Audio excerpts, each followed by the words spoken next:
right, everyone, buckle up, because today we are diving straight into a story that's got me seriously hooked. It's a news report out of Linden, Guyana, about a robbery at a hair salon that took a pretty terrifying turn. And get this, the victim, a hairdresser named Makisha Stanford, apparently has a knack for drama. Turns out this wasn't her first run-in with, well, conflict recently. Our sources say she was involved in some sort of altercation at a stage show a few weeks back, but we'll get back to that later.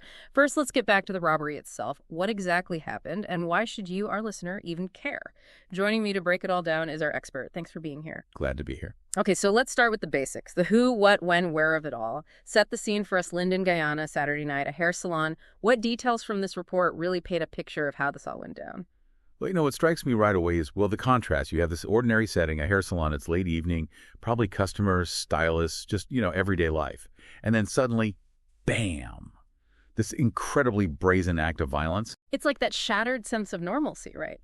You're just going about your evening, and then suddenly everything changes.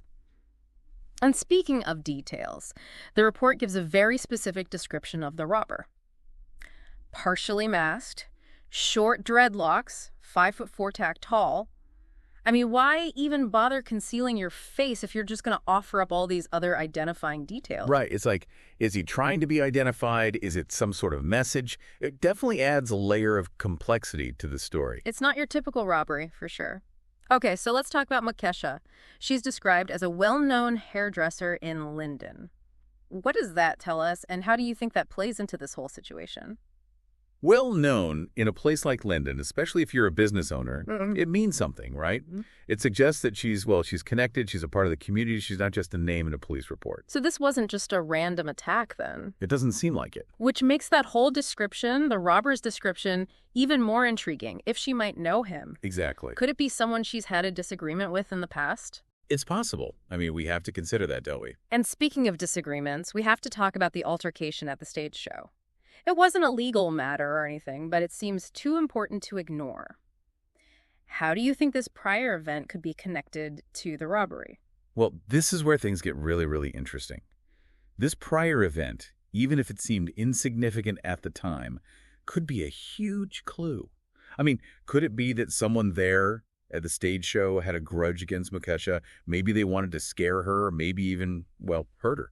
So we could be talking about a web of relationships, past grievances, all stemming from this one event. It's definitely within the realm of possibility. Linden's a close-knit community. These things, they have a way of lingering. And then, to make matters even more complicated, the report says that the robber fired a shot at Makisha as he was leaving. He already had the money, her ring, everything. So why fire a shot? That's the million-dollar question, isn't it? It seems personal, doesn't it? This wasn't just a random robbery. It feels like there was another motive at play here. Maybe a desire to intimidate, to punish. Who knows? So what are we left with? We have a robbery, a shooting, a prior altercation, and a victim who's a known figure in her community. As you connect these dots, what's your final takeaway for our listeners? I think this entire situation, this robbery, it just goes to show you that things aren't always as they seem. What might look like an open and shut case, it's anything but. We've got layers of potential motives, hidden relationships, and a community where everyone knows everyone. It's a stark reminder that behind every news story, there's a human story. And in this case, it seems like there's a whole lot more to uncover. So was this a random act of violence, or was it something more targeted? Honestly, I don't know, but it certainly makes you think. Until next time, everyone, stay curious.